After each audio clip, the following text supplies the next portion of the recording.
Hello guys, this is Ankur Kaushik and you are welcome on our platform पे पर learn. आज हम बात करने वाले हैं इंडिया नॉर्थ इंडिया प्लेन्स की। ठीक है, इनके फिजियोग्राफिक डिवीजन की या इनके सेक्शनल डिवीजन की। लास्ट क्लास में हमने क्या पढ़ा था? लास्ट क्लास में हमने पढ़ा था फॉर्मेशन कैसे हुआ प्लेन्स का। थोड़ा सा मैं फिर से रिवाइज करा देता हूँ क्योंकि वही सब चीजें रिपीट होने वाली हैं। ठीक है, कंसेप्ट जो रिपीट होने हैं। ये हमारे हिमालयाज हैं, हिमालयाज का फॉर्मेशन हुआ। लेकिन हिमालयाज का फॉर्मेशन जब हो रहा था उस टाइम पे कुछ नदियां थी जो टेथिस सी के अंदर गिरा करती थी, टेथिस सी में फ्लो किया करती थी। वो नदियां क्या हुई, हिमालयाज का जैसा अपलिफ्टमेंट हुआ तो उनमें से जैसे इंदस ने तो अपना कोर्स चेंज कर लिया। ठीक है, लेकिन ज्यादातर नदियां क्या करती थी, वो अपना रास्ता बनाते हुए अपलिफ्टमेंट जो हो रहा है उसके बीच में से अपना रास्ता बनाते हुए और आगे चलने लगी। ठीक है, चलती रही वो। तो क्या हुआ, अब जो वो रास्ता बना रही हैं, अपलिफ्टमेंट मान लीजिए ऐसे हो रहा है और इसके बीच में से नदी यहाँ से अपना रास्ता बना रही है, तो ये सेडिमेंट्स तो वो ले जाएगी, है ना। वो सेडिमेंट्स उसके बाद फिर क्या हुआ, जब हिमालयन का अपलिफ्टमेंट भी हो गया तो भी आज भी वो नदियां जो है इरोजन कर रही हैं हिमालयास का। इनफैक्ट नदियों का काम ही है हिमालयास को इरोड करना। एंडोजेनेटिक और exogenetic forces they work simultaneously, वे एक साथ काम करती हैं और उनका जो एक काम होता है, जो एक मोटिव होता है, वो होता है ये मान लीजिए कहीं पे क्या है, अर्थ के सरफेस पे कहीं पे पहाड़ है, कहीं पे डिप्रेशन है, कहीं पे फिर पठार है, कहीं पे कुछ और है छोटा मोटा डिप्रेशन, कहीं पे छोटे हिल्स हैं। इनका काम ये है कि इन दोनों को बैलेंस करके और यहां पे एक फ्लैट प्लेन बनाना है। ठीक है, कैसे कैसे ये हम बाद में आपको डिटेल में बताऊंगा। अब क्या हुआ, इरोजन हो रहा है। इरोजन होते होते इरोजन होते होते प्लेन्स का फॉर्मेशन हुआ। कुछ टेथिस सी के सेडिमेंट्स थे बचे हुए, वो सेडिमेंट्स भी, और साथ में क्या हुआ जो कि हमारे क्या बोलते हैं, जो हमारे नदियां जो सेडिमेंट्स ला रही थी वो सब यहाँ पे इकट्ठे होते रहे तो हमारे प्लेन्स का फॉर्मेशन हुआ। समझ आ गया इतना? ठीक है। अब मैंने आपको कल क्या बताया था कि नदियां जब आती हैं, मान लीजिए यहां से कोई नदी आई इस तरीके से, तो ये रीजन भाबर कहलाता है, ये रीजन तराई कहलाता है। उसके बाद नदियां वेस्ट की तरफ फ्लो करेंगी। ठीक है, वेस्ट की तरफ फ्लो करेंगी तो नदी के साथ साथ का रीजन जो है वो क्या कहलाएगा, खदर कहलाएगा, और दूर वाला रीजन जो है बंगर कहलाएगा। ये हम लोगों ने लास्ट में पढ़ लिया था। ये ओल्ड एल्यूवियम है, ये न्यू एल्यूवियम है। यहाँ पे नदी पहले बहा करती थी, यहाँ पे कंकड़ पत्थर मिलते हैं बंगर में, खद्र में फाइन मटेरियल्स मिलते हैं। इन सब के बारे में हमने पढ़ लिया। ये सब मैंने आपको आज दोबारा क्यों समझाया, क्योंकि कल की क्लास के बाद आपके मन में ये चल रहा होगा कि सब जगह यही पैटर्न होगा। आप लोगों के मन में यही चल रहा होगा कि सब जगह यही पैटर्न होगा, लेकिन ऐसा है नहीं। ऐसा है नहीं, सब जगह पैटर्न सेम नहीं होता। आप सोचेंगे कि हिमालयाज के फुटहिल्स पे वो होगा, भाबर होगा, फिर उसके आगे तराई, फिर उसके आगे ऐसा। लेकिन like the formation of Himalayas, formation of plains also took a long time.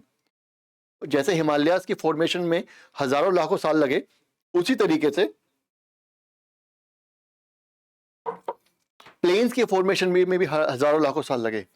Reverse ने अपना कोर्स कई बार चेंज किया। जरूरी नहीं है आज जहां पे कोई रिवर बह रही हो वो पहले भी वहीं पे फ्लो करती थी। सरस्वती रिवर का एग्जांपल आज हम पढ़ेंगे। सरस्वती रिवर जो है, जो कि जिसको हम मानते हैं कि एक्सटेंड हो चुकी है, इलाहाबाद में है ना, प्रयागराज में, सॉरी, गंगा जमुना सरस्वती, तो सरस्वती विलुप्त हो चुकी हैं ऐसा बोलते हैं। लेकिन वो सरस्वती को कुछ जियोलॉजिस्ट मानते हैं कि सरस्वती रिवर ने अपना कोर्स चेंज कर लिया and it's called Ghaggar river now. ये घग्गर रिवर है हरियाणा में, आज हम पढ़ेंगे उसके बारे में भी। तो बेसिकली मुझे ये बताना है कि एक्चुअली इतना सिंपल चीजें नहीं है जितनी आप सोच रहे हैं। चीजें कॉम्प्लेक्स हैं, लेकिन आपको क्या करना है, आपको कंसेप्ट पे फोकस करना है। अगर आप कंसेप्ट पे फोकस करेंगे तो फैक्ट्स को आपको ध्यान रखने की जरूरत ही नहीं पड़ेगी। जैसे कि मैं आपको बताता हूं, ये हमारा डिवीजन है। अब देखो, राजस्थान भी प्लेन्स का एक पार्ट है और वेस्ट बंगाल जो है, हमारे जो ब्रह्मपुत्र प्लेन है, हमारे जो डेल्टाज हैं, ये भी प्लेन का एक पार्ट है। भाबर में जो हमने देखा था इस रीजन में मोटे मोटे पत्थर नदियां ऊपर से लाती हैं, ये भी प्लेन का पार्ट है। रेगिस्तान भी प्लेन का पार्ट है। यहाँ पे सेडिमेंट बहुत ज्यादा बड़े हैं, रॉक है, बोल्डर्स हैं, पेबल्स हैं। यहाँ पे finest sediments deposited by river, river के द्वारा फाइनेस्ट सबसे महीन जो सेडिमेंट्स होते हैं वो डिपॉजिट किए जाते हैं। ठीक है, इतना समझ आ रहा है? तो इसका मतलब डिफरेंस तो है, डिफरेंस है। Plains are monotonous region but only in the context of elevation. Plains जो होते हैं वो एक जैसे दिखने वाले रीजन है, लेकिन एक जैसा किस कंटेक्स्ट में?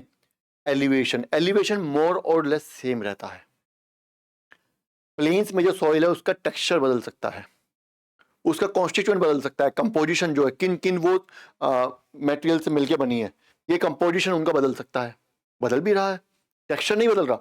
यहाँ पे राजस्थान में अलग है, गंगा प्लेन में अलग है, इधर अलग है ना, है ना? टेक्सचर बदल रहा है, कंपोजिशन भी बदलता है। कोई कहीं पे सॉइल नाइट्रोजन में रिच है, कहीं पे नाइट्रोजन डेफिशिएंट है ना? इस तरीके से सॉइल का टेक्सचर बदलता रहता है। थोड़ी आवाज ज्यादा आ रही है वहां से, बच्चे कलर रिकॉर्डिंग। इस तरीके से सॉइल का टेक्सचर बदलता रहता है, कंपोजिशन भी बदलता रहता है।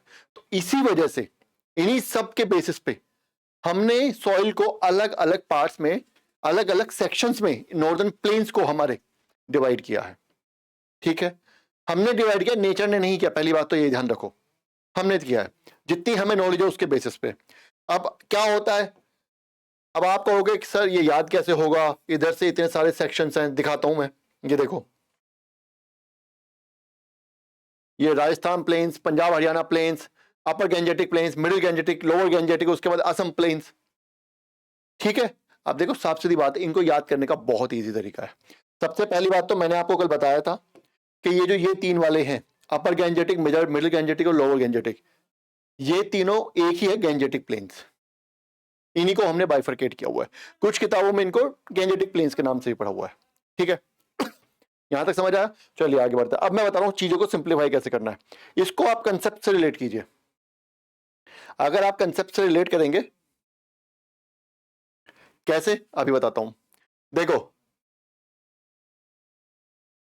इतना आपको पता है, इतना हम पढ़ चुके हैं कि प्लेन्स जो हैं वो हिमालय ऊपर है, नीचे पेनिनसुलर रीजन है, इन दोनों के बीच में है सैंडविच। ये तो कंफर्म है। ठीक है, तो ये भी पता होगा कि वेस्ट से और ईस्ट तक रन करते हैं ये, या ईस्ट से वेस्ट तक मान लो, ये भी पता होगा। समझ आ गया इतना? ये मैंने लास्ट क्लास में बता दिया था कि इनकी जो विड्थ है वो वेस्ट में ज्यादा है और ईस्ट में जाकर के टेपर होते जा रहे हैं, इनकी विड्थ कम होती जा रही है। ये भी हमने पढ़ लिया था। गारो गैप के पास लगभग 40-50 किलोमीटर ही इनका जो ब्रॉड विड्थ रह जाती है। समझ आया? अब देखो, डिवाइड करने का सिंपल तरीका बता रहा हूं। सबसे वेस्ट में राजस्थान है, वेस्ट में क्या है? राजस्थान है ना, तो राजस्थान भी प्लेन्स का पार्ट है। लास्ट में हमारा क्या आएगा? ब्रह्मपुत्र प्लेन, या जिसको हम असम प्लेन बोल देते हैं। इसको छोड़ दो, ये तो पता ही होगा। पहला और आखिरी का आपको समझ आ गया? ये रीजन आपको पता ही है, वेस्टर्न उत्तर प्रदेश और बिहार का और ईस्टर्न बंगाल का जो रीजन है, ये गैंजेटिक प्लेन है। इसको हमने 3 पार्ट्स में डिवाइड किया हुआ है, अपर गैंजेटिक, मिडिल गैंजेटिक और lower Gangetic plain, lower Gangetic plain. ये भी समझ आ गया, इसमें तो कोई है नहीं। देखो, वेस्टर्न समझ पता है राजस्थान, ईस्टर्न पता है असम प्लेन या ब्रह्मपुत्र प्लेन। ठीक है, बीच वाला सेक्शन पता है इंडो गैंजेटिक प्लेन। ठीक है, अब एक बचा है ये पंजाब हरियाणा प्लेन। बस यही तो है, कुछ है ही नहीं इसमें। कॉमन सेंस की बात है। वेस्ट में राजस्थान है, कॉमन सेंस है। ईस्ट में ब्रह्मपुत्र है, असम प्लेन है, कॉमन सेंस है। बीच में गैंजेटिक प्लेन है, कॉमन सेंस है। हाँ, बस इतना याद रखना है कि राजस्थान और गैंजेटिक प्लेन के बीच में एक रीजन पड़ता है हरियाणा पंजाब, जिसको कि हम ट्रांस गंगा प्लेन भी बोलते हैं। गंगा प्लेन्स के पीछे वाला हिस्सा, है ना? जैसे लास्ट क्लास में हमने हिमालयास के उसमें पढ़ा था, ट्रांस हिमालयास भी हैं, हिमालयास के फॉर्मेशन से पहले। इसी तरीके से गैंजेटिक प्लेन्स बनने से पहले ट्रांस गैंजेटिक प्लेन्स आते हैं। बस यही तो। अब इस तरह से अगर आप ध्यान रखेंगे, मैंने फिर से क्या बोला कि बार बार आपको मैप्स देखना पड़ेगा। तो देखो, राजस्थान प्लेन्स, गैंजेटिक प्लेन्स और असम प्लेन, बीच में पंजाब हरियाणा प्लेन्स है। बस यही याद रखना है। चलिए स्टार्ट करें। स्टार्ट करते हैं हम राजस्थान प्लेन्स से। देखो, राजस्थान प्लेन्स का ओरिजिन जो है एलुवियम है। राजस्थान प्लेन्स में जो सॉइल है वो एलुवियम है, ये मैं आपको बता चुका हूं। क्यों? क्योंकि ये जो प्लेन्स है ये किसने बनाए थे? इंडस और उसकी ट्रिब्यूटरीज ने बनाए थे प्लिस्टोसीन एरा में, जो कि आज से 2 मिलियन ईयर्स पहले था ये एरा। इतना आपको ध्यान रखना है, ये चीजें ध्यान रखनी है आपको। कई बार पूछ लेता है एरा कौन सा था, कौन सा युग चल रहा था उस टाइम पे, तो ये ध्यान रखना होता है आपको। अब आप कहोगे इंडस ने कैसे बनाया? मैं लास्ट क्लास में आपको बता चुका हूं कि इंडस पहले बे ऑफ खंबत, जिसको बे ऑफ कैम्बे बोलते हैं, बे ऑफ कैम्बे बोलते हैं, वहां पर फॉल किया करती थी इधर, और ये काफी बड़ा हुआ करता था। लेकिन जब क्या हुआ, मैंने बताया ना, जब ये प्लेट जा रही थी इधर, तो ये वाला हिस्सा जो है इसका वो नीचे चला गया, दब गया। जब ये वाला हिस्सा नीचे जाएगा तो अपने आप ये वाला उड़ जाएगा। समझ लो, रिलेट कर पा रहे हो? ये वाला हिस्सा जब उठा तो अरावलीज का अपलिफ्टमेंट हुआ, जिसको हम सेकंड अपलिफ्टमेंट ऑफ अरावलीज बोलते हैं, और हमारे वेस्टर्न घाट्स का ओरिजिन हुआ। ठीक है, समझ आया? अब जब ऐसा हुआ तो क्या हुआ, इंडस ने और उसकी ट्रिब्यूटरी ने अपना कोर्स चेंज कर लिया। वो पहले यहां से आया करती थी, अब वो यहां चली गई, लेकिन जो सॉइल थी वो तो एलुवियम ही थी, वो तो एलुवियम ही थी। तो क्या हुआ उसके बाद? उसके बाद क्या हुआ? After migration of Indus westward due to secondary upliftment of Aravallis. समझ आया? समझ आया? तो कहने का मतलब ये है कि अगर कभी क्वेश्चन आता है कि राजस्थान प्लेन्स में जो सॉइल का कंपोजिशन क्या है, किस तरह की सॉइल है, तो अगर एलुवियम देखो तो भाग मत जाना, एलुवियम ही है। वो सैंड क्यों हो गई है? क्योंकि हाई प्रेशर बनता है, हाई प्रेशर की वजह से, वाटर स्कार्सिटी की वजह से जो वो एलुमिनियम सॉइल है वो उसका टेक्सचर जो है सैंडी हो गया है। आज भी अगर रेगिस्तान में पानी दिया जाए, आज भी अगर राजस्थान में रेगिस्तान में हम पानी दें तो वो सॉइल जो है फिर दोबारा से फर्टाइल हो जाएगी। इनफैक्ट आपने देखा होगा जहां जहां पे रेगिस्तान में पानी है वहां पे एग्रीकल्चर अच्छे से होता है, वहां पे क्या ओएसिस मिलता है, वहां पे पेड़ वगैरह कुछ ना कुछ वेजिटेशन मिलेगा जरूर आपको, जहां भी थोड़ा बहुत पानी है। समझ आ गया इतना? और क्या बताना था इसमें मुझे? हाँ, सऊदी अरेबिया से भी, चलिए आगे बताता हूं मैं। अब राजस्थान प्लेन्स को 2 पार्ट्स में बांटा हुआ है, राजस्थान प्लेन्स को हमने 2 पार्ट्स में डिवाइड किया हुआ है। पहला देखो, ये हमारा, वापस जाते हैं थोड़ा सा, ये हमारा राजस्थान का रीजन है, ये हमारा राजस्थान का रीजन है। ठीक है, राजस्थान के बीचों बीच अरावलीज, राजस्थान के बीचों बीच अरावलीज खड़े हैं। समझ आया? अब देखो इधर से जब, सुनना, अभी मैं ज्यादा टेक्निकलिटी में उसमें नहीं जाऊंगा क्योंकि मॉनसून में ये सब पढ़ने वाले हैं, लेकिन फिर भी ध्यान रखो। मैंने आपको बताया था नीचे हमारा क्या है, नीचे हमारा पेनिनसुलर ब्लॉक है। पेनिनसुलर ब्लॉक जो हमारा ट्रायंगुलर शेप है, नीचे उसकी जो वो है, क्या बोलते हैं, हमारे ईस्टर्न घाट और वेस्टर्न घाट। इधर से ईस्टर्न घाट, इधर से वेस्टर्न घाट, यहां पे मिलते हैं। तो यहां पे नीलगिरी हिल्स है, नीलगिरी हिल्स। जब मॉनसून आता है तो मॉनसून विंड्स जो है वो इनकी वजह से बाइफरकेट हो जाती है 2 उस रीजन्स में। एक चली जाती है बे ऑफ बंगाल, याद रखना ये कंसेप्ट बार बार रिपीट हो रहा है, 2 बार हो चुका ऑलरेडी रिपीट। एक हमारी आ जाती है अरेबियन सी, ये वेस्टर्न घाट में बारिश करते हुए चलती है, अंदर भी कई बार कुछ गैप से वहां से अंदर भी मॉइस्चर ले आती है, उसके बारे में बाद में बात करते हैं। और ये करते करते जब यहाँ राजस्थान के पास पहुंचती है तो राजस्थान में जो अरावलीज हैं, जो हमारे अरावलीज हैं वो इस तरीके से लॉन्गिट्यूडनल हैं। तो अगर वो अरावलीज इस तरीके से होते, ऐसे होते सामने उनकी डायरेक्शन, तो क्या होता, विंड्स वहां जाके टकराती और ऑर्गेनिक रेनफॉल होती। ऑर्गेनिक रेनफॉल में आपको पता होगा आपने कि जब विंड जारी होती है उनके सामने कोई हर्डल आ जाती है तो क्या होती है, विंड्स ऊपर उठने लगती हैं।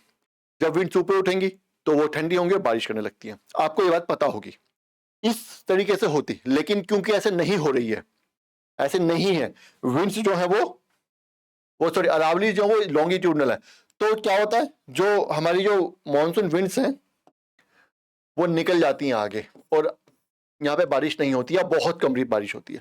थोड़ी बहुत बारिश ईस्टर्न राजस्थान में हो जाती है, वेस्टर्न में नहीं होती। तो अगेन अब ये कंसेप्ट मैंने आपको बता दिया ना, अब आपको समझ आ गया कि राजस्थान प्लेन्स में जो ईस्टर्न रीजन होगा वहां पे कंपैरेटिवली ज्यादा रेनफॉल होगी और वेस्टर्न रीजन में बहुत कम या ना के बराबर रेनफॉल होगी। बस ये कंसेप्ट याद रखना है। राजस्थान प्लेन्स के 2 पार्ट्स हैं, दो पार्ट्स हैं। पहला ईस्टर्न पार्ट है जिसको हम राजस्थान बगर बोलते हैं, ये सेमी एरिड ट्रैक्ट है, एरिड है लेकिन सेमी, थोड़ा बहुत पानी है यहाँ पर। 25 टू 50 सेंटीमीटर यहाँ पे बारिश हो जाती है। उसके बाद अगर 25 टू 50 सेंटीमीटर बारिश होती है तो वहां पे वेजिटेशन कैसा मिलता है, hot grassland, hot steppe grasslands. ये आपने पढ़ा होगा जब आपने वेजिटेशन पढ़ा होगा। इंडिया का जो वेजिटेशन पढ़ेंगे दोबारा से तब मैं फिर से समझाऊंगा ये बात। लेकिन ध्यान रखना जहां पे 25 टू 50 सेंटीमीटर रेनफॉल होती है वहां पे जो वेजिटेशन हमारा होता है, जो प्लांट्स हमारे होते हैं वो हॉट स्टेपी ग्रासलैंड टाइप्स के होते हैं। ये आपको याद रखनी है। याद नहीं रखना ये भी कंसेप्ट है, ये हम वेजिटेशन में पढ़ेंगे। याद कुछ नहीं रखना, ज्योग्राफी में कुछ भी नहीं रखना। You don't have to mug up a single word, सब कुछ कंसेप्चुअल है। ईस्टर्न राजस्थान वेस्टर्न राजस्थान दो पार्ट्स में डिवाइडेड है, क्यों है? रीजन बता दिया मैंने, पानी की वजह से। क्यों है उसका भी रीजन बता दिया, पानी की कमी क्यों है। ईस्टर्न में पानी कम है, वेस्टर्न में बिल्कुल भी नहीं है, क्यों बता दिया। तो soil some fertile tracts are there called Rohi, कहीं कहीं पे फर्टाइल ट्रैक्ट्स हैं, कहीं कहीं पे ऐसे डिप्रेशन हैं जहां बारिश का पानी इकट्ठा हो जाता है। मान लीजिए ये हमारा प्लेन है इस तरीके से, ये रीजन हमारा डिप्रेशन में है, तो जो इधर उधर बारिश होती है वो सब पानी जो वो अंडरग्राउंड वाटर बन के यहाँ इकट्ठा हो जाता है। तो इस रीजन में थोड़ा थोड़ा फर्टाइल ट्रैक्ट्स मिल जाते हैं, इनको हम रूही बोलते हैं। समझ आया? चलिए हमारा हो गया। देखो कुछ भी रटने का नहीं है, सेमी एरिड ट्रैक्ट है, क्यों है? क्योंकि बारिश जो है 25 से 50 सेंटीमीटर हो रही है। हॉट स्टेपी ग्रासलैंड्स है, हॉट स्टेपी ग्रासलैंड्स है, क्यों? बारिश से वेजिटेशन डायरेक्टली रिलेटेड है। और उसके बाद कुछ फर्टाइल ट्रैक्ट्स मिलते हैं, उनको हम रूही बोलते हैं। ये आपको फैक्ट याद रखना है, बस कुछ है ही नहीं। अगला हमारा आ गया वेस्टर्न पार्ट, इसको हम मरुस्थली बोलते हैं। समझ ही गए होंगे आप मैं किस चीज की बात कर रहा हूं। जी हाँ, डेजर्ट की। थार नहीं, एक्सटेंशन ऑफ थार है यहाँ पे। एरिड लैंड है, वो सेमी एरिड था। ईस्टर्न पार्ट जो राजस्थान का वो सेमी एरिड है, वेस्टर्न पार्ट इज एरिड। ठीक है, थार का ये एक्सटेंशन है। Formed by constant high pressure and shifting of sand dunes from Arabia. क्या होता है, अरेबिया से सैंड ड्यून्स आते रहते हैं, धूल भरी आंधी आती रहती है सैंड की, रेत की। इसलिए यहाँ पे क्या इस तरीके का होगा, हाई प्रेशर बन रहा है तो पानी की कमी तो है ही। अभी इसके बारे में एक और है, ये अभी भी सैंडस्टॉर्म्स जो चलते रहते हैं, धूल की आंधी अभी भी आती रहती है। इसलिए थार का जो एक्सटेंशन है वो ईस्ट वर्ड हो रहा है। ऐसा कहा जा रहा है कि अगले 100 सालों में पूरा राजस्थान जो ईस्टर्न पार्ट में है वो भी थार का ही एक्सटेंशन बन जाएगा, वो भी डेजर्ट में कन्वर्ट हो जाएगा अगर हमने अभी कुछ नहीं किया तो। समझ आया? चलिए उसके बारे में भी थोड़ी देर बात करते हैं। साउथ वेस्ट पार्ट जो उसको सिंध डेजर्ट बोलते हैं, नॉर्थ पार्ट को उसको सैंडी डेजर्ट बोलते हैं। ठीक है, रण जिसको बोलते हैं, रेतीला रेगिस्तान, रेगिस्तान। समझ आ गया? इस यहाँ पे एक प्लेट्यू भी है, इसको सेंट्रल प्लेट्यू को हम क्या बोलते हैं, इसको मारवाड़ प्लेट्यू बोलते हैं। और मारवाड़ प्लेट्यू का एक कैरेक्टरिस्टिक क्या है, रोलिंग प्लेन्स। अब देखो फिर से रोलिंग प्लेन क्या आता है, यहाँ पे एक और कंसेप्ट आ गया। मारवाड़ प्लेट्यू है, वहां पे एक रोलिंग प्लेन्स मिलते हैं। रोलिंग प्लेन्स क्या होते हैं मैं बता देता हूँ। कभी हमारे यहाँ पे पहाड़ रहे होंगे, ठीक है। अब फिर वही बात आ गई, मैंने आपको क्या बताया, एंडोजेनिक और एक्सोजेनिक फोर्सेस काम करती हैं। दोनों का क्या है, बैलेंस लाना, स्मूथ कर देना अर्थ को। मकसद दोनों का यही है, लेकिन कभी कुछ हो जाता है कभी कुछ हो जाता है। अब हिमालय का फॉर्मेशन हुआ तो अरावलीज अभी तक नहीं होते हमारे पास, अगर सेकंड अपलिफ्टमेंट नहीं हुआ होता। और हिमालय के फॉर्मेशन की वजह से सेकंड अपलिफ्टमेंट हो गया, इसलिए हमारे पास अभी भी अरावलीज बचे हुए हैं, अदरवाइज वो जगह भी प्लेन बन चुकी होती। लेकिन जब पहाड़ों का जब इरोजन होता है, मेनली नदी और विंड के थ्रू, मेनली कौन करता है, विंड्स करती हैं और रनिंग वाटर के थ्रू। कई बार बारिश भी होती है, लेकिन वाटर और विंड से दो मेन एजेंट है। ठीक है, तो क्या होता है, ये धीरे धीरे धीरे इरोजन इनका होगा, ऐसे ऐसे करके होता रहेगा। एंड में क्या होगा, इस तरीके के बचेंगे हजारों लाखों साल बाद इरोजन होते होते। पहले इतने थे, थोड़ा टाइम बाद इतने रह गए, फिर इतने, एंड में इस तरीके के रह जाते हैं। इनको हम रोलिंग प्लेन्स बोलते हैं। ये है प्लेन्स ही, लेकिन एलिवेशन बहुत थोड़ा सा डिफर करता है, इस तरीके से वेवी स्ट्रक्चर होता है। ये आपको रोलिंग प्लेन्स के बारे में ध्यान रखना है, क्वेश्चन आ सकता है, पहले बहुत पहले पूछा गया है। फिर 25 सेंटीमीटर आइसोइड सेपरेट्स मरुस्थली एंड राजस्थान बगर। अगेन देखो मैंने क्या बोला, ये राजस्थान प्लेन है, इसके इधर ईस्टर्न पार्ट है, इधर वेस्टर्न पार्ट है। इसमें जो है बारिश है वो 25 से 50 है। यहां पे कितनी है, यहां पे लेस देन 25 है, सॉरी लेस देन 25 है, यहां पे लेस देन 25 है। तो ये क्या है, बीच में 25 सेंटीमीटर आइसो हाइट, इस रीजन में 25 सेंटीमीटर आइसो हाइट होती है। 25 सेंटीमीटर रेनफॉल है। 25 सेंटीमीटर मतलब एक ऐसा रीजन है, आइसो हाइट का मतलब क्या होता है, जहां पे सिमिलर बारिश होती है। तो जिस रीजन में ऐसे लॉन्गिट्यूडनली 25 सेंटीमीटर बारिश होती है पूरे में, उसके इस तरफ वेस्टर्न राजस्थान है जहां पे 25 सेंटीमीटर से कम हो रही है, और उसके इस तरफ वेस्टर्न ईस्टर्न राजस्थान है जहां पे 25 से 50 सेंटीमीटर रेनफॉल हो रही है, उधर वेस्टर्न पार्ट है। अब ये इंडिया के कंटेक्स्ट में ही बताने वाला हूं मैं, ठीक है, समझ आया? तो हमें एक के साथ साथ कई सब कंसेप्ट क्लियर करते हुए चलना है। क्लियर हो गया? चलिए आगे बढ़ते हैं। मरुस्थली भी हो गया हमारा,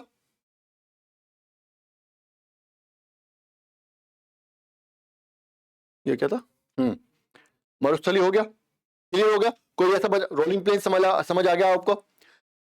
धूल भरी आंधी कहां से आती है? अरेबिया से आती है, आगे तक फैल रही है, पूरा राजस्थान अगले 100 साल में कन्वर्ट हो सकता है। सेंटर प्लेन जो उसका नाम मारवाड़ प्लेट्यू है, और उसमें रोलिंग प्लेन्स मिलते हैं, ये भी समझ आ गया होगा आपको। 250 सेंटीमीटर आइसो हाइट जो वो ईस्टर्न और वेस्टर्न पार्ट को डिवाइड करती है, मरुस्थली को और राजस्थान बागर को। ठीक है, चलिए आगे चलते हैं। अब मरुस्थली के कुछ फीचर्स हैं। सबसे पहला क्या है, ढांड। ये क्या है, ये एक ब्लफ होती है, embankment bank of a river. क्या होता है, जैसे नदी बह रही है, वैसे तो बस इतना ध्यान रखना है कि ये डिप्रेशन वाला एरिया होता है, थोड़ा सा गहरा एरिया होता है जिसमें बरसात में पानी भर जाता है, बस इतना ही ध्यान रखना है। होता क्या है कि नदी जब क्या होती है, मान लीजिए बाढ़ आई, इसका पानी बाहर निकला, यहां तक पहुंच गया, इस रीजन तक। ये रीजन जो गड्ढे में है, थोड़ा सा डिप्रेशन में है, ये रीजन डेप्थ में है। अब पानी वापस जब जाएगा तो ऊपर जो पानी है वो तो वापस चला जाएगा, लेकिन जो इस डिप्रेशन में भर चुका है इतना पानी, वो थोड़ी ना वापस जाएगा। वो कैसे चला जाएगा? कोई फोर्स तो पीछे बैकअप कर नहीं रही, जो गड्ढे में पानी गया वो गया, वो ध्यान से निकलेगा। तो ये पहले इस तरीके के रिवर एम्बैंकमेंट्स थे। अब क्या है, बारिश का पानी, क्योंकि डिप्रेशन है तो बारिश का पानी भी इन्हीं जगह पे इकट्ठा हो जाता है, इनको हम ढांड बोलते हैं। अगला हमारा dhoro, dried up channels of river. ये नदी कभी यहां पे थी, मैंने क्या बोला कि इंडस और उसकी ट्रिब्यूटरीज फ्लो करती थी ना, तो वो रिवर चैनल तो अभी होगा, भले ही उसका स्ट्रक्चर चेंज हो गया हो टाइम के साथ, लेकिन वो है, और रिवर चैनल है, इसका मतलब उसका बेसिन नीचा होगा, पानी जहां फ्लो करता है वो इरोड करता है उस जमीन को। मान लीजिए ये प्लेन सरफेस है, इस पर जब नदी जाएगी तो इस नदी अपना रास्ता बनाएगी ना, या ऑलरेडी वहां पर डिप्रेशन होगा तभी तो चलेगी, तो उस जगह पे गहरा हो जाएगा ना, वो जगह ऑलरेडी डिप्रेशन में है। नदी पानी हमेशा वहां बहता है जहां पर, मान लीजिए ये दो प्लेन्स हैं, इन दो प्लेन्स के बीच में जो ये डिप्रेशन वाला रीजन होगा, ये वाला कम, इधर भी ऊंचाई है, इधर डेप्थ कम है, इधर डेप्थ ज्यादा है, ऊंचाई ज्यादा है, इधर डेप्थ हाइट कम है, तो ये वाला रीजन है, इस रीजन में पानी फ्लो करेगा। तो इसका मतलब ये ऑलरेडी डिप्रेशन में था वो रीजन, तो पानी भी वहीं पे इकट्ठा होगा सारा ग्राउंड वाटर। तो ये रिवर चैनल्स होते हैं, यहाँ पे वेजिटेशन मिलता है, इसलिए ये इंपॉर्टेंट है। ड्रेन है, शिफ्टिंग सैंड ड्यून्स जो आते हैं वो शिफ्ट करते रहते हैं, ठीक है, ये आपको पता ही होगा। और ढाया, ड्राइड अप लेक्स, जो पहले जहां पर लेक्स थी, अब वो रीजन जो है वो लेक्स जो है ड्राई अप हो चुकी है। समझ आ गया? चलिए, यहाँ पे मुझे सैंड ड्यून्स के बारे में आपको पता ही होगा। जब एयर, क्या होता है, एयर जो होती है, मैं थोड़ा सा बताता हूँ क्या होता है। जब एयर होती है, हवा जब चलती है तो वो अपने साथ रेत लेकर के चलती है, जब उसकी स्पीड ज्यादा होती है तो वो क्या होगा, रेत लेकर के आ रही है, मान लिया, ठीक है, रेत ले आई। लेकिन अब क्या हुआ, थोड़ा टाइम बाद विंड की स्पीड स्लो हो जाती है, तो अगेन जो पानी के साथ हो रहा था वाटर के साथ, वही विंड के साथ भी हो रहा है। क्या, same thing is happening with the wind. अब ये जो विंड में जो सेडिमेंट्स हैं, इसकी कैरिंग कैपेसिटी कम हो गई है। अब ये उन सेडिमेंट्स को जहां पे इसकी स्पीड कम होगी वहीं पे ड्रॉप करना स्टार्ट कर देगी, और सैंड ड्यून्स बनते हैं, समझ गए? फिर दोबारा विंड चलेगी, दोबारा कभी विंड चलेगी, तो इन यहां से सेडिमेंट्स को फिर से पिकअप करेगी, और आगे जाके जब उसकी स्पीड स्लो हो जाएगी, वहां पे उनको ड्रॉप कर देगी।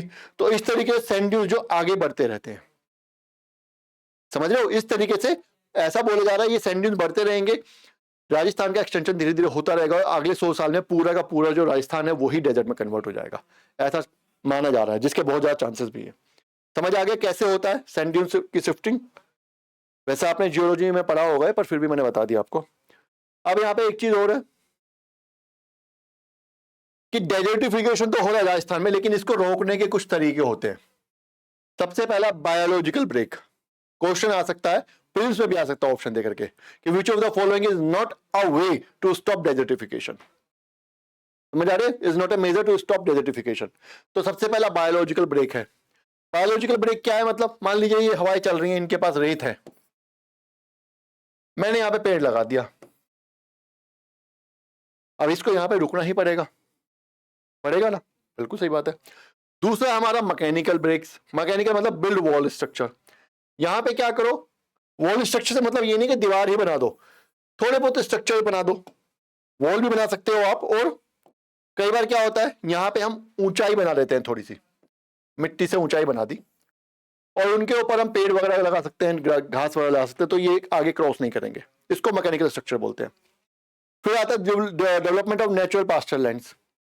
मान लीजिए यहां पे हमने घास उगा दी, पेड़ हर जगह पे पेड़ नहीं उग सकते, राजस्थान है ये, हर जगह पे हम पेड़ नहीं लगा सकते, पानी चाहिए, तो एक काम करो, घास लगा दो, पास्चर लैंड डेवलप कर लो, उससे भी जो एक्सटेंशन रुक जाएगा। समझ आया? Afforestation, reforestation. जहां जंगल नहीं है वहां पे जंगल लगाओ, जहां जंगल पहले थे लेकिन काट दी गए हैं वहां पे रिफोरेस्टेशन करो। ठीक है, ये भी मेजर है। Otherwise the whole Rajasthan will turn into desert in 100 years. Otherwise पूरा का पूरा राजस्थान जो है वो बंजर जमीन रेगिस्तान में बदल जाएगा अगले आने वाले 100 साल में। समझ गए? राजस्थान प्लेन्स हो गया। अब हम चलते हैं अपना पंजाब प्लेन्स की ओर, पंजाब हरियाणा प्लेन्स। इनको हम ट्रांसगेंजेटिक प्लेन्स भी बोलते हैं, ट्रांसगेंजेटिक प्लेन्स। क्यों बोलते हैं? क्योंकि गेंजेटिक प्लेन्स के पहले पड़ते हैं ये, बस इतना ध्यान रखना। राजस्थान प्लेन्स है, उसके बाद बीच में ट्रांसगेंजेटिक प्लेन्स, फिर Gangetic plains. Also called trans-Gangetic plains. Saucer shaped basin with poor drainage suffers from water logging. इस रीजन की खास बात क्या है? देखो, ये होता है प्लेन रीजन, प्लेन, ठीक है। लेकिन कई बार क्या होता है कि प्लेन ही है लेकिन थोड़ा सा डिप्रेशन होता है, भगोने की तरह, जैसे होता है तो बर्तन होता है बाउल, उस तरह से। ऐसा इसको बोलते हैं सोशल शेप, भगोने की तरह। तो ऐसा बेसिन है पंजाब और हरियाणा प्लेन जो है। इसीलिए आपने सर देखा होगा अभी 2025 में जब बरसात के टाइम पे बाढ़ आई तो पंजाब में पानी भर गया, पंजाब हरियाणा में, और अब वो पानी रुक जाता, बहुत लंबे टाइम तक निकलता नहीं है। पंजाब में थोड़ी सी बारिश होती है, पानी भर जाता है और वो पानी रुकता नहीं है। क्यों? क्योंकि पुअर ड्रेनेज निकलेगा कैसे? मान लीजिए पानी भर गया इस रीजन में, तो निकालेगा कैसे उसको? न इधर हिमालय से, इधर पेनिनसुलर रीजन है जो कि अपलैंड है, तो कैसे निकाल लोगे? निकाल ही नहीं सकते आप। इसलिए, और सॉइल जो हमारी जो सॉइल है, जो हमारी लैंड है, उसको ये पानी एब्जॉर्ब करने में टाइम लग जाता है। और ये बात ध्यान रखना कि पंजाब है, यहाँ पे नदियां फ्लो करती है बहुत ज्यादा, 5 दोआब से मिलकर बना पंजाब, मैंने लास्ट क्लास में बताया था, है ना? तो ऑलरेडी यहाँ पे जो सॉइल सैचुरेटेड ही होती है, काफी हद तक ऑलरेडी सॉइल में मॉइस्चर होता है।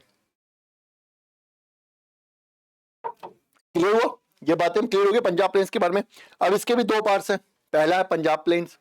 Punjab plains is composed of 5 doabs. 5 doab से मिलकर पंजाब प्लेन्स बना है। ये 5 दोआब है, आपको फिंगर टिप्स पे होनी चाहिए, ठीक है? सिर्फ आपको ये दोआब याद करने, इन दोआब का नाम याद करना है। इन रिवर से मिलकर बने हैं ये मैं आपको बता देता हूं। देखो, साफ सीधी बात है, हम बिस्त दोआब, बिस्त है पहले, सबसे पहला बिस्त दोआब है, 20 ब्यास और सतलुज से मिलकर बना है, याद हो जाएगा आपको। पारी दोआब है, ब्यास और रावी से मिलकर बना है, ये भी आपको याद हो जाएगा। रचना दोआब, नाम से पता चल रहा है रावी और चेनाब से मिलकर बना है। छाछ दोआब, नाम से पता चल रहा है चेनाब और झेलम से मिलकर बना है। कुछ है ही नहीं इसमें, याद हो जाएगा आपको नदियों के नाम, बहुत ज्यादा कंफ्यूजिंग नहीं है। लास्ट वाला हमारा आता सिंध सागर। सिंध का मतलब इंदस है, समझ गए होंगे आपको, सिंधु नदी इंदस नदी का नाम है। बात आई अब सागर की, सागर किसका नाम है? तो देखो, जब ये चिनाब और झेलम मिल जाती है तब इसको, इस जो हम जो है ये झेलम ही, लेकिन इसकी इतनी ज्यादा वॉल्यूमिनस हो जाती है, इतनी बड़ी हो जाती है कि इसको हम सागर बोल रहे हैं, तो इसको सागर डिनोट किया गया। बस यही याद रखना है। समझ आया? ये हमारे पंजाब प्लेन्स है, सोशल शेप प्लेन्स है। इसकी कुछ कैरेक्टरिस्टिक्स और हैं, जैसे कि रेनफॉल यहाँ पे 90 से 100 सेंटीमीटर होती है। सब ह्यूमिड एरिया है, प्रॉपर ह्यूमिड नहीं है, 100 से ऊपर ह्यूमिड एरिया होता है, लेकिन 100 से 90 से 100 है, तो इसका मतलब सब ह्यूमिड है, ह्यूमिडिटी ठीक ठाक रहती है यहाँ पर। न्यू एल्यूवियम इन पंजाब, जो न्यू एल्यूवियम रीजन है पंजाब में, उसको हम वेटलैंड बोलते हैं। छोस क्या होते हैं, एक कैरेक्टरिस्टिक और है इस रीजन की, पंजाब की, छोस, कि देखो शिवालिक्स हैं, शिवालिक से ऊपर से छोटे छोटे जो लास्ट की रेंज है, उनसे छोटे छोटे स्ट्रीम्स निकलते हैं, स्ट्रीमलेट्स छोटे छोटे, और ये क्या करते हैं, ये इस रीजन को इरोड कर रहे हैं, शिवालिक्स को, इनको हम चोस बोलते हैं। ठीक है, ये आपको याद रखना है, ये हो आ सकता है। एक चीज और, शिवालिक रीजन में specially because of deforestation, specially in Hoshiarpur. अब ये चोस जो मिलते हैं, ये सबसे ज्यादा होशियारपुर में मिलते हैं। होशियारपुर एक जगह है जो कि होशियार सिंह है, उनको परमवीर चक्र मिला था, उनके नाम पर है। ठीक है, लेकिन क्यों मिलते हैं, डिफोरेस्टेशन की वजह से।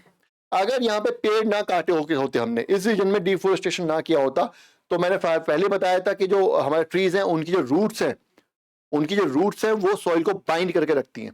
अगर ट्रीज नहीं होते हैं तो सॉइल लूज अप हो जाती है, और पानी फिर रनिंग वाटर उनको आसानी से अपने साथ इरोड करके ले जाता है। पहले टॉप लेयर लेके जाएगा, टॉप लेयर चली गई, अगले साल उससे नीचे की लेयर लेके जाएगा, फिर थर्ड लेयर लेकर जाएगा, ऐसे धीरे धीरे लेता जाता है। समझ गए, समझ आया। चलिए, पंजाब प्लेन्स भी हो गया।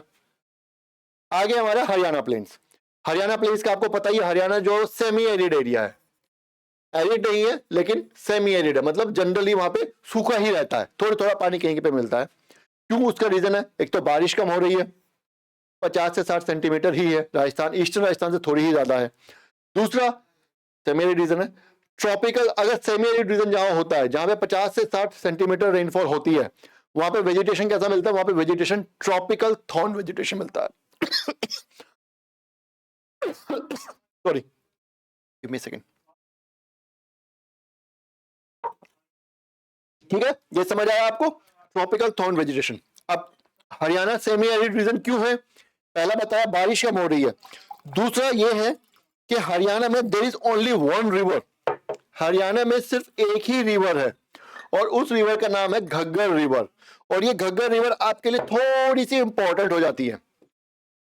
क्यों, क्योंकि according to some geologist, Ghaggar is the remnant of Saraswati river. Ghaggar वो है जो सरस्वती रिवर विलुप्त होने से पहले बच गई, ऐसा कुछ जियोलॉजिस्ट मानते हैं।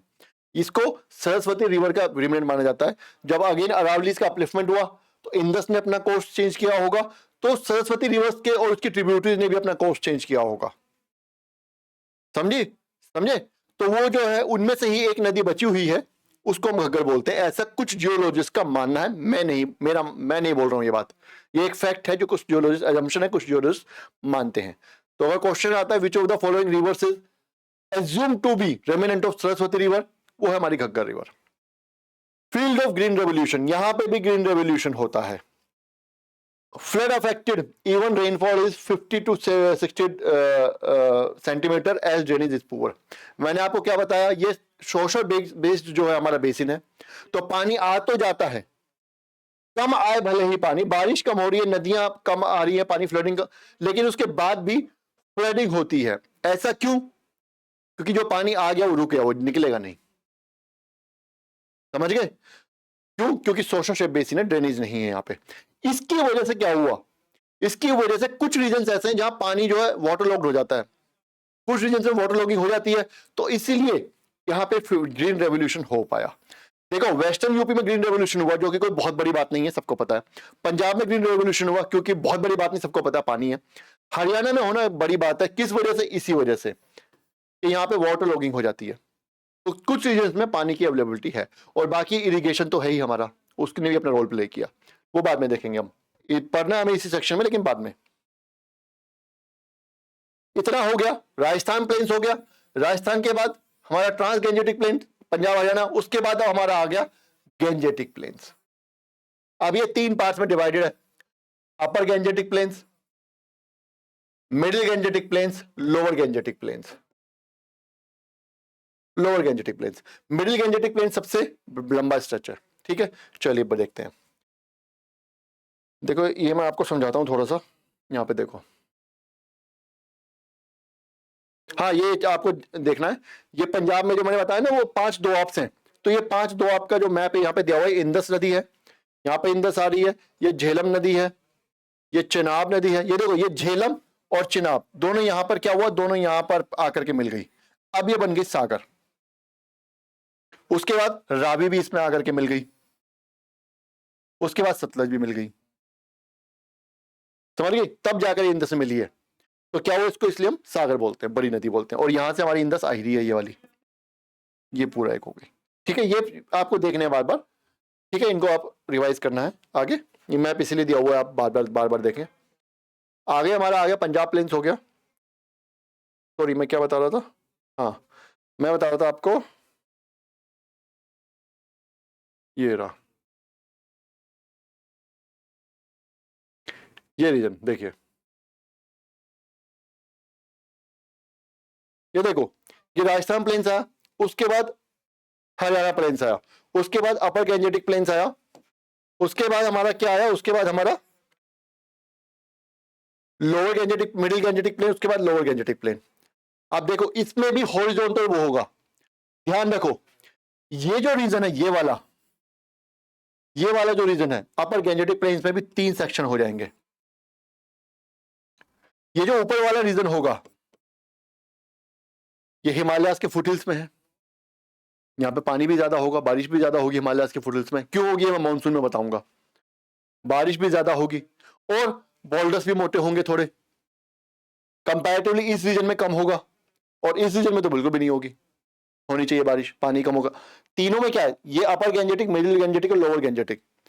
देखो मेरी ध्यान से बात सुनना, नदियां वेस्ट से ईस्ट की तरफ चल फ्लो करती हैं, जो रिवर्स हैं they flow from west to east generally in this region, because slope is this way, slope is from west to east, क्योंकि स्लोप जो वेस्ट से ईस्ट तक है तो नदियां ऐसे स्लोप करेंगी, लेकिन स्लोप धीरे धीरे कम भी होता जा रहा है, तो यहां पे नदियों की स्पीड ज्यादा होती है, यहां पे नदियों की स्पीड कम होती है, तो ऑब्वियस सी बात है उनके डिपोजिशन का तरीका बदल जाएगा, इरोजन यहां पे ज्यादा है, यहां पे डिपोजिशन कम है, यहां पे डिपोजिशन ज्यादा, इरोजन कम है, ये सब चीजें हम पढ़ चुके हैं फिजिकल ज्योग्राफी, वर्ल्ड ज्योग्राफी में, ठीक है।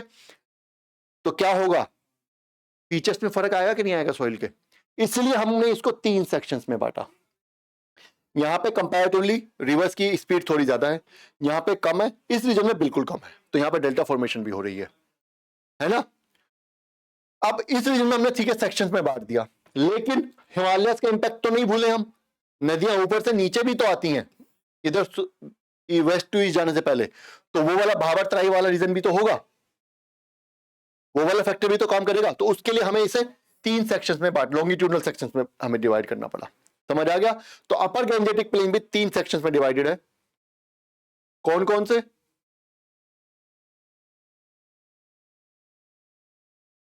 कौन कौन से, सबसे पहला है हमारा Rohilkhand along the foothills of Shivalik, जैसे मैंने बताया आप समझ ही गए होंगे, मैप देखा आपने अभी, रेनफॉल 100 सेंटीमीटर तक यहाँ होती है, और इसको रोहिलखंड क्यों बोलते हैं, क्योंकि एक अफगानी ट्राइब है रोहिलाज यहाँ पे रहते थे, उनके नाम पे इसका नाम रखा गया, यहाँ पे सिर्फ आपको इतना ही ध्यान रखना है। अगला हमारा बी आया हमारा गंगा यमुना दोआब, अपर गैंजेटिक प्लेन का, ये मिडिल गैंजेटिक या लोअर गैंजेटिक, अपर गैंजेटिक प्लेन में यहाँ पे रोहिलखंड है, यहाँ पे गंगा यमुना दोआब है, ठीक है, सेकंड सेक्शन, समझ रहे हो ना। इसमें क्या, यहाँ पे रेनफॉल थोड़ी कम हो गई, ऑब्वियस सी बात है हिमालय से दूर है तो रेनफॉल कम होगी, क्यों मैं बताऊंगा बाद में, अभी बताऊंगा, मॉनसून में समझाऊंगा ये पैटर्न, अभी यहाँ पे टाइम वेस्ट करने से कोई फायदा नहीं है, ठीक है।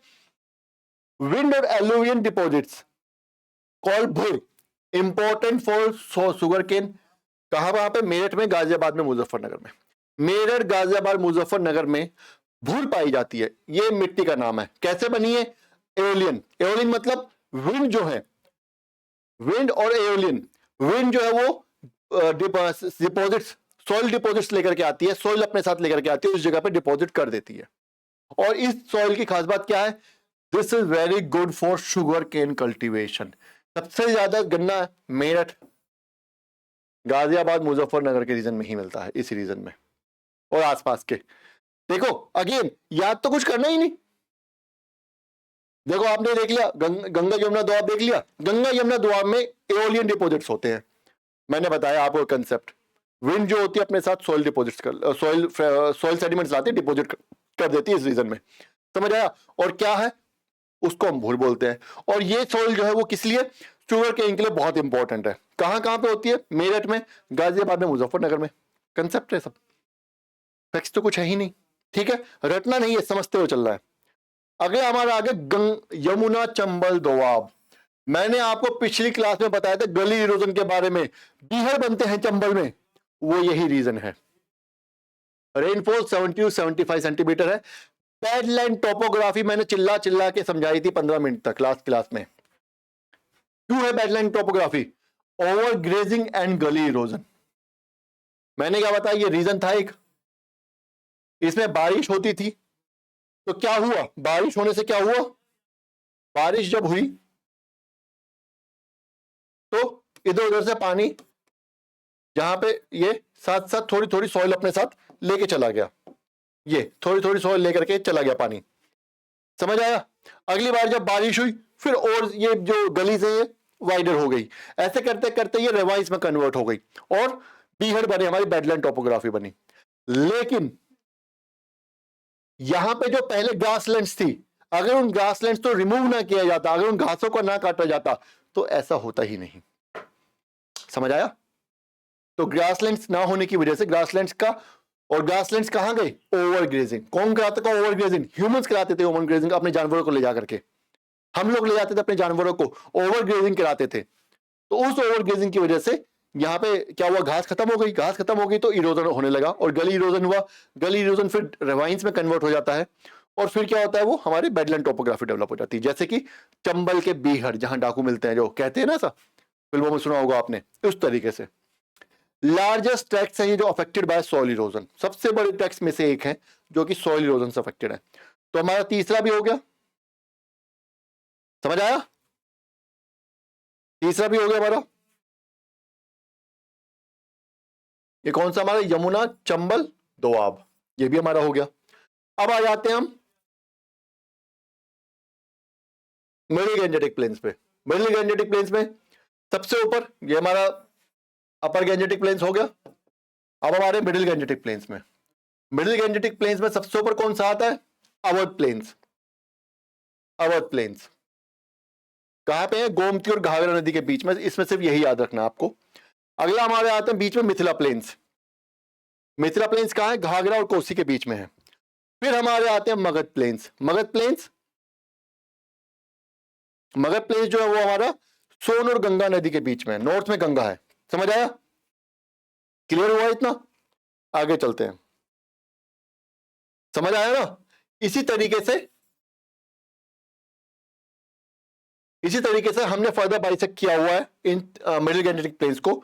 सबसे पहले अवध प्लेन हो गया, मिथिला प्लेन हो गया, मगध प्लेन्स हो गया। अब मगध प्लेन्स के बारे में आपको पता होना चाहिए, मगध प्लेन्स जो एलुवियल प्लेन्स है, पता होना चाहिए। मगध साम्राज्य के बारे में आपको पता ही होगा, क्यों जो मगध है हमेशा से इतना ग्रेट क्यों रहा, मगध का नाम इतना ज्यादा हमेशा से क्यों रहा है, इनको माइटी मगध प्लेन्स बोला जाता है, क्यों, फर्टाइल है, बहुत ज्यादा प्रोडक्टिव है, समझ आया। वाटर सरप्लस है यहाँ पे, इतनी सारी नदियां आगे कल्मिनेट हो रही है और क्या है, उनकी स्पीड कम हो चुकी है। जब नदी की स्पीड कम होती है तो पानी ज्यादा देर तक सरफेस पे रुकता है। अभी स्पीड ज्यादा है तो निकल गया, अभी स्पीड कम है तो क्या है, धीरे धीरे निकल रहा है। तो अब इस टाइम पे जो नीचे का सरफेस है उसको वाटर एब्जॉर्ब करने का टाइम मिल जाता है और वह पानी नीचे चला जाता है, तो ग्राउंड वाटर भी ज्यादा होगा। रेनफॉल भी इस रीजन में गुड, अच्छी होती है। क्यों होती है, again we will read in monsoon, we will study in monsoon. जब मानसून पढ़ेंगे तो रेनिंग पैटर्न भी पढ़ना पड़ेगा हमें, इंडिया में कहां कितनी बारिश हो रही है। ऐसा तो नहीं है ना, मैंने आपको बता दिया ये इंडिया है, यहां से हवाएं आएंगी, इधर बाइफरकेट हो गई, इधर बाइफरकेट हो गई, आईटी सीजन समझा दिया, मानसून हो गया खत्म। नहीं, असली कहानी तो मानसून होने के बाद शुरू होती है कि मानसून ने किस जगह पे कितनी रेनफॉल की, क्यों की। दिल्ली में सब जगह बारिश होती, दिल्ली में नहीं होती, क्यों, पता चलेगा आपको। जब दिल्ली में बारिश होती है तो इलाहाबाद में नहीं होती, पता चलेगा आपको। मानसून ब्रेक क्या होता है, सब चीजें पता चलेंगी आपको। फ्लड प्रोन प्लेन्स हैं ये, क्यों? क्योंकि सॉइल सैचुरेटेड है, रेनफॉल भी ज्यादा है, नदियां भी आ रही हैं। नदियां क्या होती है, ऊपर जो पहाड़ों पर बारिश होती है सारा पानी यहीं पे आता है, तो नदियां अपने किनारे तोड़ के आगे बढ़ जाती हैं। ये फ्लड प्रोन रीजन है, ठीक है। हाई पॉपुलेशन डेंसिटी, देखो पानी होगा, सॉइल फर्टाइल होगी, तो हर इंसान चाहेगा मैं वहीं पे रहूं। बिहार के जो प्लेन्स है, हमारे ईस्टर्न यूपी के जो प्लेन्स है, उनकी खास बात क्या है कि आपको कुछ करना ही नहीं है, सिर्फ आपको बीज डाल देना है। सिर्फ आपको सॉइल में बीज डाल देना, पानी बगल में ही नदी कोई ना कोई बह रही होगी, वहां से उठा करके पाइप लगा दो या बाल्टी से या जैसे भी कुआं खोद दो, है ना, पानी भी अवेलेबल है। तो आपको सिर्फ बीज डालना, सॉइल ऑलरेडी बहुत ज्यादा फर्टाइल है, हर साल रिन्यू हो रही है। जब भी फ्लडिंग होगी, जब भी बाढ़ आएगी, सॉइल विल बी रिन्यूड, नए सेडिमेंट डिपॉजिट होंगे, तो आपको फर्टिलाइजर डालने की भी जरूरत नहीं है अब। तो हर इंसान वहीं रहना चाहता है, प्रोडक्टिविटी ज्यादा है, इसलिए इस रीजन में बहुत ज्यादा प्रोडक्टिविटी है। बिहार में 1100 है प्रोडक्टिविटी पर स्क्वायर किलोमीटर, बंगाल में भी 1000 प्लस है, और ईस्टर्न उत्तर प्रदेश की भी 1000 से ऊपर ही है। समझ आया? ये हमारे माइटी मगध प्लेन्स है। उसके बाद हम आ जाते हैं लोअर गैंजेटिक प्लेन्स, बंगाल द्वार हैं ये हमारे, इनको हम बंगाल द्वार के में आ रहे हैं।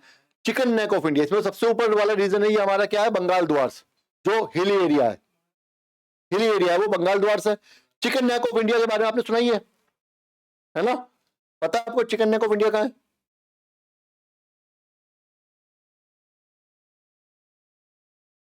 अरे यार, मैं भी ना, ये देखिए यहां पे है ये बंगाल द्वार, इधर है ये बंगाल द्वार, ये अपर गैंजेटिक लोअर गैंजेटिक प्लेन्स का बंगाल द्वार रीजन जो है। समझ आ गया?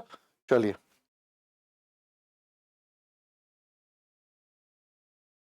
समझ आया?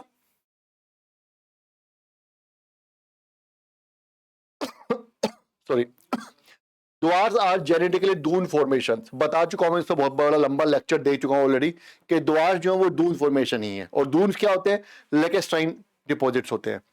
पहले यहाँ डिप्रेशन था, उसमें पानी भरा, पानी निकल गया, सेडिमेंट्स रह गए, पानी अपने साथ सेडिमेंट्स तो लाता ही है ना? बहुत डिटेल में पढ़ चुके हैं इसको। Also gateway to north east, ये रीजन जो नॉर्थ ईस्ट का हमारा गेटवे है, ये बहुत इंपॉर्टेंट है। यहाँ पे पैराडेल्टास मिलते हैं, erosional surfaces formed by reverse, erosion bye Teesta Mahanadi संकोच अपीयर लाइक इन्वर्टेड ट्रायंगल्स। होता क्या है कि इस रीजन में जैसे नदी जा रही है, सामने एक लैंड स्ट्रक्चर आया, तो नदी क्या करती है, क्योंकि नदी की स्पीड बहुत कम हो चुकी है, ये हमारा ईस्टर्न रीजन है, नदी वेस्ट से निकली थी तो स्लोप उसका ज्यादा था, तो स्पीड कम थी, यहां पे स्लोप कम है, तो जो हमारी रिवर है रनिंग वाटर, उसकी स्पीड बहुत कम हो चुकी है। तो अब ये क्या होगा, अब ये इसको अगर स्पीड ज्यादा होती तो टाइम के साथ इसको काट देती पूरा, लेकिन नहीं, काट नहीं पाती है, बाइफरकेट हो जाती है, बाइफरकेट हो जाएगी। लेकिन बाइफरकेट होते होते भी डिफोरेस्टेशन भी हम कर ही रहे हैं। अब इंसान तो यहाँ पे हो गई, पेड़ यहां भी काटेगा, पक्की सी बात है, ये तो नेचुरल है। तो क्या होता है, ये एजिस जो होते हैं, ये इस तरीके से एजिस को जो ये क्या कर देती है, ये एजिस को इरोड कर देती हैं इस तरीके से, तो ये इन्वर्टेड ट्रायंगल की तरह लगने लगते हैं। कौन कौन सी नदी है यहाँ पे? तीस्ता महानदी संकोच, ये है हमारी नदियां जो इस काम में भागीदारी देती हैं, अपनी इस इरोजन में अपना अहम भूमिका इनकी जो रोल प्ले करती हैं। समझ आ गया? ये भी क्लियर हो गया, लोअर गैंजेटिक प्लेन्स क्लियर हो गया। अगला क्या हमारा, इसका सी पार्ट है लोअर गैंजेटिक प्लेन्स का, सुंदरबन डेल्टा। आपने हजारों बार इसका नाम सुना होगा, सुंदरबन डेल्टास के बारे में, दुनिया के सबसे बड़े डेल्टास में से एक है, ठीक है। सुंदरबन का नाम बड़ा याद रखना आपको, क्यों पड़ा सुंदरबन का नाम? क्योंकि यहां पे एक पेड़ मिलता है सुंदरी, ये मैंग्रोव फैमिली से बिलोंग करता है। जिनको नहीं पता उनको बता दूं कि मैंग्रोव वो पेड़ होते हैं जो फ्रेश वाटर और सॉल्ट वाटर, सलाइन वाटर दोनों में फ्लोरिश कर सकते हैं। समझ रहे हैं? नहीं समझे? मैं बताता हूं। यहां से नदी आई हिमालय से, यहां पे पहुंच गई, यहां पे स्लोप बिल्कुल कम हो चुका है, नदी आगे बढ़ नहीं रही है। कभी जब नदी में पानी ज्यादा होता है, कभी जब नदी में पानी ज्यादा होता है, तो नदी समुद्र के अंदर तक फ्रेश वाटर चला जाता है। लेकिन कभी कभी जब नदी में पानी कम होता है तो इस रीजन में समुद्र का पानी आ जाता है, और ये जो डेल्टाज हैं इनके ऊपर भी समुद्र भी, यहाँ फ्रेश वाटर भी है। कि नदी का जब फ्लो बढ़ेगा, मान लीजिए यहाँ पे कोई डेल्टा है, कभी फ्लो बढ़ा, फ्लो कम है तो समुद्र का पानी सलाइन वाटर आ गया यहाँ पे, और फ्लो जब नदी का ज्यादा है तो फ्रेश वाटर चला गया यहाँ पे। तो यहाँ फ्रेश वाटर और सलाइन वाटर दोनों आते रहते हैं। अब यहाँ पे वेजिटेशन वो होना चाहिए, जो वेजिटेशन होगा उसको खारे पानी की भी आदत डालनी पड़ेगी और मीठे पानी की भी आदत डालनी पड़ेगी। उसके अंदर ही कैपेसिटी होनी चाहिए कि it can survive in both fresh water and saline water. ऐसे जो पेड़ होते हैं, ऐसा जो वेजिटेशन होता है, उसको हम बोलते हैं मैंग्रोव। और मैंग्रोव फैमिली से ही बिलोंग करता है हमारा सुंदरी ट्री, जिसके नाम पर इन डेल्टास का नाम पड़ा है सुंदरबन डेल्टा। इनफैक्ट यहां पे जो हमारे सुंदरबन में टाइगर सबसे ज्यादा मिलते हैं, पता होगा आपको सुंदरबन में टाइगर मिलते हैं, उन टाइगर्स को भी सुंदरी कहकर ही बुलाया जाता है। समझ आया? यहां तक क्लियर हुआ? चलिए आगे बढ़ते हैं। बंगाल टाइगर्स यहां पे मिलते हैं, वो थोड़े से छोटे होते हैं बाकी टाइगर्स के कंपैरिजन में, बट उनकी जो स्ट्राइप्स होती है वो शाइनियर होती हैं। ठीक है, बंगाल टाइगर्स के बारे में आपको ध्यान रखना है। यहाँ पे एक और सेक्शन आता है रार प्लेन्स। ये रार प्लेन जो अनफर्टाइल रीजन होता है, ये छोटा नागपुर प्लेट्यू है नीचे, बंगाल के नीचे, उसके ईस्ट में पाया जाता है। इसके बारे में आपको ध्यान रखना, इसकी लोकेशन छोटा east of Chota Nagpur plateau in Bengal. They have developed laterite deposits called Barind. Carp fishing यहां पे होती है। Shores are wet sand dunes in delta. क्या होता है, नदियां सैंड ड्यून्स इकट्ठा करती रहती हैं डेल्टाज में। ठीक है, एओलियन डिपॉजिट भी होता है सैंड का। तो क्या होता है, पानी वहां बहुत ज्यादा है, तो वो जो सैंड ड्यून्स होते हैं, वेट होते हैं, उनको हम चोर्स बोलते हैं। अब यहाँ पे एक टर्म आई है, क्या आई है कि they have laterite deposit called Barind. इस रीजन में रार प्लेन्स में लेटेराइट डिपॉजिट्स मिलते हैं, इनको हम बरिंड कहते हैं। एंड दे आर अनफर्टाइल, ये भी हमने पढ़ा। क्यों अनफर्टाइल? लेटेराइट डिपॉजिट्स की वजह से। देखो क्या होता है, अभी जब हम ट्रॉपिकल रेन फॉरेस्ट के बारे में पढ़ेंगे, तो हम ये पढ़ेंगे कि ट्रॉपिकल रेन फॉरेस्ट में बारिश डेली होती है, डेली बारिश होती है। उसको हम आफ्टरनून शाडो करते हैं, 12 बजे तक धूप पड़ेगी, और धूप जब पड़ती है तो क्या होता है, वो क्या बोलते हैं, एवोपरेशन होता है। उसके बाद एवोपरेशन होता है, पानी ऊपर जाकर ठंडा होता है, तो 12 बजे के बाद 3-4 बजे के आसपास यहाँ पे बारिश होने लगती है। डेली का प्रोसेस है, ये मैं और डिटेल में बताऊंगा। लेकिन ये डेली बारिश होने की वजह से और पानी यहाँ पे रुक भी जाता है, तो ये पानी कहां जाएगा? ये पानी नीचे चला जाता है, सॉइल एब्जॉर्ब करेगी। लेकिन ये पानी जब नीचे जाता है तो अपने साथ मिनरल्स ले जाता है। ठीक है, तो लेटराइट सॉइल हमेशा मिनरल्स में थोड़ी सी पुअर होती है। समझ आया? इसलिए क्या है, ये लेटराइट सॉइल है, बारिश बहुत ज्यादा हो रही है, और स्लोप यहाँ पे है नहीं बिल्कुल भी। इस रीजन में रार प्लेन्स में स्लोप नहीं है, बारिश ज्यादा हो रही है, तो क्या होगा, जब बारिश होगी तो जो पानी होगा वो जमीन के नीचे चला जाएगा, रुकेगा थोड़े टाइम, फिर जमीन उसको अब्जॉर्ब कर लेगी। लेकिन वो जब नीचे अब्जॉर्ब करेगी तो मिनरल्स जो होंगे टॉप लेयर के, उनको अपने साथ नीचे ले जाएगा। इस रीजन में जो मिनरल्स होते हैं, वो पानी मिनरल्स को भी अपने साथ नीचे ले जाएगा, तो इसलिए अनफर्टाइल होती है ये प्लेन्स। समझ आ गया? हर कंसेप्ट जुड़ा हुआ है। लेटराइट सॉइल के बारे में भी हम सॉइल पढ़ेंगे, तो यही सब चीजें पढ़नी है हमें बार बार। चोर्स मैंने आपको समझा दिया, डेल्टा में सैंड ड्यून्स होते हैं, उनको हम चोर्स बोलते हैं। अब आ जाते हैं हम अगले पे, लास्ट सेक्शन है हमारा। ठीक है, बील्स यहाँ पे मार्सेज होती है, उनको हम बील्स बोलते हैं इस रीजन में, ये आपको ध्यान रखना है। चलिए आगे ध्यान करते हैं। अब आ जाते हैं असन प्लेन्स में। सबको पता है फ्लड प्लेन्स है, यहाँ पे बाढ़ आने की बहुत ज्यादा फ्लड प्रोन एरिया है ये। Drained by Brahmaputra and tributaries. ये रिवर की ये जो रीजन है, कौन ड्रेन करता है? ब्रह्मपुत्र और उसकी ट्रिब्यूटरीज के द्वारा ड्रेन किया जाता है। Mostly new alluvium. क्यों? फ्लड रीजन है। फिर से समझा रहा हूं एक बार, ये नदी है, इसमें बाढ़ आएगी, पानी यहां बाहर आएगा। जब पानी आएगा तो स्पीड इसकी ज्यादा होगी, तो उस टाइम ये अपने साथ सेडिमेंट्स लेकर के आएगा यहाँ पे। लेकिन जब बाढ़ चली जाएगी, पानी चला जाएगा, तो ये पानी फिर वापस भी जाएगा, लेकिन इस टाइम पे इसकी स्पीड कम होगी, थोड़ा टाइम रुक भी सकता है यहाँ पर, ये है ना। तो जब स्पीड कम होगी तो अपने साथ जो ये सेडिमेंट्स लाया था उनको यहीं पे ड्रॉप कर देगा। तो हर साल ये जो सॉइल है, ये जो रीजन्स हैं, ये रिन्यू होते रहते हैं। समझ आया? बता चुका हूं बार बार, फिर से एक बार समझा दिया, क्योंकि नई सॉइल आ गई, नई लेयर आ गई है, भले ही कम आई है लेकिन आई है, तो इसलिए क्या है, यहाँ पे मोस्टली न्यू एल्यूवियम मिलती है। माजुली है, रिवर आइलैंड है, largest river and island in the world. It is under threat due to erosion by Brahmaputra. ये रीजन जो अंडर थ्रेट है due to erosion by Brahmaputra. अब देखो माजुली आइलैंड के बारे में मैं आपको थोड़ा सा बता देता हूं कैसे बना इसकी फॉर्मेशन, क्योंकि क्या होता है माजुली आइलैंड के बारे में सब पढ़ते हैं, माजुली आइलैंड के फॉर्मेशन के बारे में नहीं पता होता। तो सबसे पहले फिर दोबारा वापस हम रिवर पे पहुंचते हैं अपनी। ये हमारी नदी है, दिस इज आवर रिवर। इस तरीके से पानी जो फ्लो कर रहा है, समझ आया? इस तरीके से पानी फ्लो कर रहा है।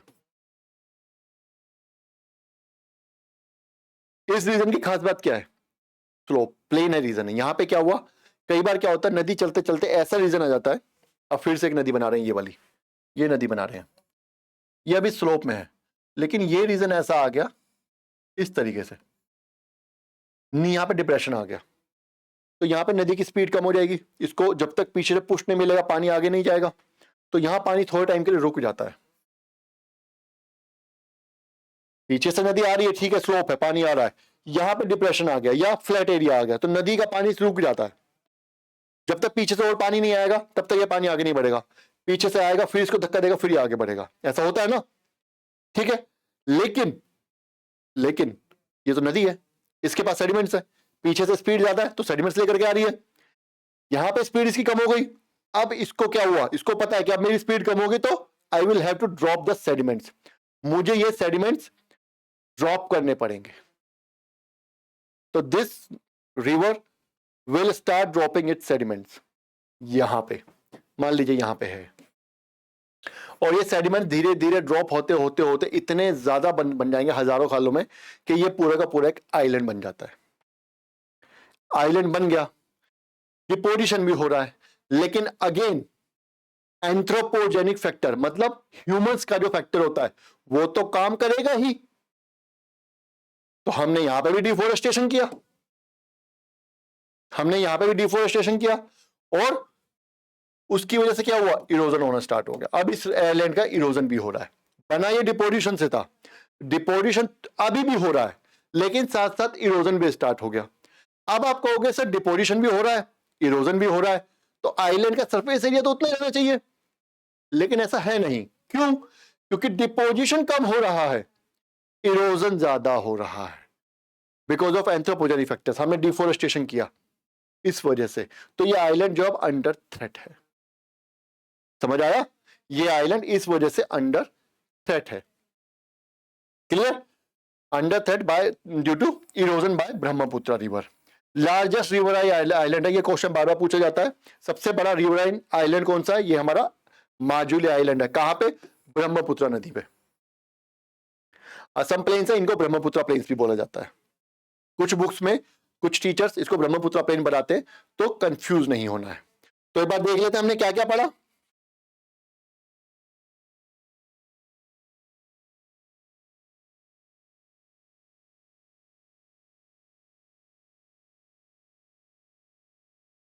रीजनल डिवीजन के बारे में पढ़ लिया, राजस्थान के दोनों पढ़ लिया, हमारे ईस्टर्न वाला भी पढ़ लिया, वेस्टर्न भी पढ़ लिया। 25 सेंटीमीटर आइसो हाइट डिवाइड करता है ईस्ट और वेस्टर्न पार्ट को, ये भी हमने पढ़ लिया, ठीक है। ईस्टर्न पार्ट में रेनफॉल थोड़ी ज्यादा है, 25 to 50, वेस्टर्न में बिल्कुल कम है। Punjab Haryana plains social based है, वाटर लॉगिंग वहां पे होती है इस वजह से क्योंकि पुअर ड्रेनेज है, पानी निकल नहीं पाता है। फिर से बता रहा हूं, पंजाब में बाढ़ इसीलिए आती है ज्यादातर कि पानी आ तो जाता है बारिश से या कैसे भी निकल नहीं पाता। कैंजेटिक प्लेन्स 3 प्लेन्स है, इनके बारे में हमने पढ़ लिया। असम प्लेन्स के बारे में हमने पढ़ लिया। डेल्टा फॉर्मेशन भी मैंने आपको मोटी मोटी थोड़ी बहुत समझा दी। रिवर आइलैंड के बारे में मैंने आपको मोटा मोटा थोड़ा बहुत आपको समझा दिया, समझ आ गया? इससे बाहर प्लेन्स में कोई क्वेश्चन बनता नहीं है, बनेगा भी अगर होता भी कोई कंसेप्ट या फैक्ट बचता है तो अभी हम आगे पढ़ेंगे, तो उसमें बीच बीच में चीजें आती रहेंगी। जैसे कुछ चीजें ऐसी हैं जो आगे आने वाली, मैंने आपको भी बता दिया। कुछ चीजें ऐसी हैं जो मुझे आगे समझानी है, तो मैंने यहाँ पे भी टच करके निकल गया हूँ, उनको मैंने समझाया नहीं है, वो मैं आगे जाके आपको समझा दूंगा, टेंशन लेने वाली बात नहीं। जैसे वेजिटेशन के बारे में, अब मैं क्यों बताऊं आपको कि ट्रॉपिकल थॉर्न्स क्यों हो रहे हैं हरियाणा में, जब मुझे आगे टॉपिक पूरा डिटेल में पढ़ाना है। अब मैं 15 मिनट खराब भी हो जाएंगे यहाँ पे, आपको कुछ समझ भी नहीं आएगा, ठीक है ना। तो इससे अच्छा है कि तब आराम से समझाया जाए। तो ये हमारा सेक्शन हमारा कंप्लीट हो गया। कल से हम पेनिनसुलर प्लेट्यू के बारे में पढ़ेंगे। अपने पेनिनसुलर में पहले हमें फॉर्मेशन पढ़नी है, वो तो है ही खैर। उसके बाद फिर हमें देखो क्या है, पेनिनसुलर प्लेट्यू में अलग अलग तरीके का रॉक स्ट्रक्चर है। तो मैं क्या करूंगा, पहले पेनिनसुलर प्लेट्यू पढ़ा दूंगा, उसके बाद आपको रॉक स्ट्रक्चर पढ़ा दूंगा, ठीक है ना। तो पेनिनसुलर प्लेट्यू के बारे में हम पढ़ लेंगे। और पेनिनसुलर प्लेट्यू वाकई में बहुत कॉम्प्लेक्स है, थोड़ा सा तैयार होकर के आना कल की क्लास में, अगली क्लास में, ठीक है। तो ये क्लास यहीं खत्म करते हैं। नेक्स्ट क्लास से हम पेनिनसुलर प्लेट्यू, उसका जो हमारा फॉर्मेशन और उसका डिवीजन पढ़ेंगे, ठीक है। चलिए, तब तक के लिए क्लास आपको पढ़नी है, मैथ्स आपको बार बार देखने हैं, रिवाइज करना है बार बार। जितना ज्यादा आप रिवाइज करेंगे उतना ज्यादा ही आपको याद रहेगा। कॉन्सेप्ट्स पे ध्यान देना है, फैक्ट्स अपने आप याद हो जाएंगे, ठीक है। Thank you ji.